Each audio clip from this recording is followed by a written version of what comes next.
আমাদের মৃদঙ্গ হচ্ছে গৌরাঙ্গ মহাপ্রভুর রূপ বলা হয়। এইখানে অনেকটা জিনিস আছে যেটা এটাকে ডিফাইন করে, যেমন হচ্ছে আমরা বামের পোর্শনটাকে আমরা বলি হচ্ছে মারু, এই জায়গাটাকে এইটার সাউন্ডটা অনেকটা বড় থাকে। আর যে ডানের যে পোর্শনটা এটাকে হচ্ছে মানাও। এই মারুটাকে আমরা বলি হচ্ছে রাধার রূপ, আর মানাওয়ের যে অংশটা এটাকে হচ্ছে আমরা কৃষ্ণের রূপ।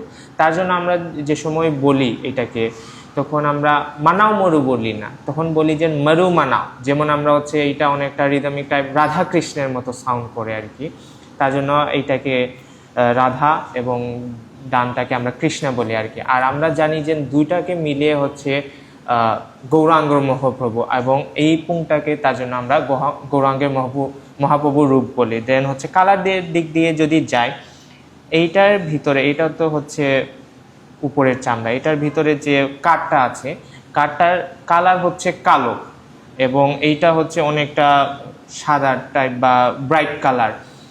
আমরা গানেও আছে বা কোথায় আছে, ভিতরে কালা রূপ, তারপর বাহিরে গৌরা রূপ, মানে ভিতরে কালা মানে হচ্ছে আমাদের কৃষ্ণকে মিন করে, আর বাইরের গৌরা রূপ হচ্ছে আমাদের রাধাকে। দুইটা মিলিয়েও গৌরাঙ্গ মহাপ্রভু বলে। যেন হচ্ছে এইটা হোয়াইটটা হচ্ছে আমরা কি যে মানে বস্ত্র বা ওনার আর কি কাপড়, ওইটা হচ্ছে হোয়াইটের মাধ্যমে সাদা থাকে আর কি। আর এই যে থাঙ্গাংমারি, এটাকে আমরা থাঙ্গাংমারি বলি আর কি। এইটা হচ্ছে আমাদের অনন্ত নামে একটা মানে সাপ ছিল, ওই নাম অনুসারে এইটাকে মানে ওইটার একটা রূপ বলা যায়। তারপর এই নিচের দিকে দেখবে যে এইরকম খোলা থাকে এই সুতাগুলা, এইটাকে আমরা অনেকটা রাধার চুলের বেনির মতো আর কি। এইরকম অনেক মানে মিনিং আছে আর কি অনেকটা। আর এইখানে দেখবে যে এই অংশটা কিন্তু কালা থাকে, মানে কালো থাকে। এইটা কোনো সময় অন্য কালারে হয় না। আপনারা খোলে অনেক সময় দেখতে পারেন যে ওইটা অনেক সময় ব্রাউন কালারে হয়ে থাকে, কিন্তু আপনি মানাওয়ের দিকে দেখেন বা মরুর দিকে দেখেন, ওইগুলা হচ্ছে সম্পূর্ণ কালো থাকবে। এটা মিন করে হচ্ছে আমাদের অনেকটা চোখের মণিকে মিন করে, আমাদের কালো মণি যে।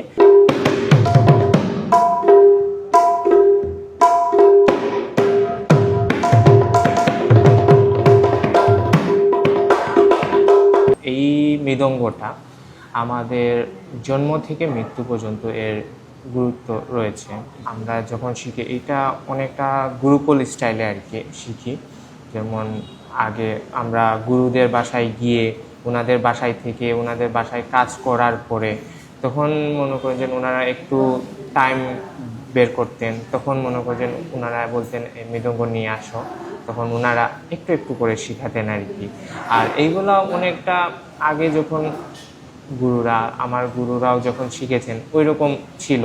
আমরা যখন শ্রাদ্ধা অনুষ্ঠান করি তখন মাস্ট বি আমাদের হচ্ছে ফেজম পরার স্টাইলটা অন্যরকম থাকে। যেমন ফেজমে প্রথমে কুচি করতে হয়, তারপরে পিছনে যে উঠে আমরা একটা পেজ দিয়ে আমরা ইয়োটা করি আর কি, পিছনে নাংমেই যেটাকে বলি। দেন হচ্ছে খোয়াংজেত হচ্ছে কোমরে আমরা যে পেজ দিয়ে যেটা পরি আর কি। দেন হচ্ছে লেংজান দেই, দেন হচ্ছে কোয়েট দেই। এইরকম হচ্ছে, এইটা হচ্ছে শ্রাদ্ধা অনুষ্ঠান বা কিংবা বিয়ের অনুষ্ঠানে যখন আমরা মৃদঙ্গ বাজাই তখন। তারপরে আস্তি সঞ্চার, মানে মৃত্যুর 5 দিনের মাথায় আমরা একটা অনুষ্ঠান করি, এটা হচ্ছে আস্তি সঞ্চার। এই আস্তি সঞ্চারে আমরা হচ্ছে ওই রকমই ড্রেস আপ করি। কোয়েত থাকবে, লেংয়ান থাকবে, খোয়াংজেত থাকবে, ফেজম থাকবে। কিন্তু ফেজমের যে কুচিটা, এটা আমরা সোজা দিব না, আমরা হচ্ছে আমি এই যেরকম পরেছি ওই রকম উপরে উঠায় পরবো। দেন হচ্ছে এইটার উপরে খোয়াংজেতটা বা ওই কোমরে যেটা পেজ দেয়।